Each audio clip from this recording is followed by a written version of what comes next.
কবর নাটকের পটভূমি এই ভাষা আন্দোলন।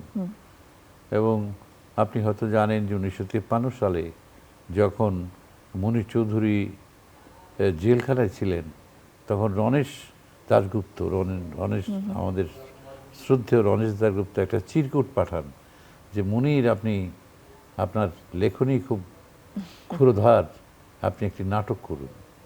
এবং সেই সময়ই উনি এই জেলখানায় বসে কবর নাটক রচনা করেন। এবং সেই নাটক শুধু রচনা করেন না, সেই নাটকটির অভিনয় হয় জেলখানায় হ্যারিকেনের আলোতে। হ্যারিকেনের আলোতে অভিনীত হয় সেই কবর নাটক। সেই নাটকটি দিয়ে আমরা শুরু করলাম এবং আমাদের একটা প্রবল বেদনার বিষয় ছিল যে 14ই ডিসেম্বর মুনীর চৌধুরীকে নিয়ে যায় আলবদর বাহিনী এবং সেখানে তিনি নিহত হন আলবদরের হাতে। তো সেই মানুষটির লেখা একটি অমর নাটক।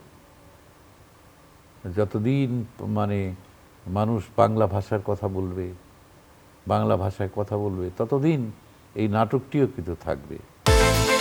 বিকাশ পেমেন্টে 10,000 টাকার বেশি অফার, শপিং চলছে তো।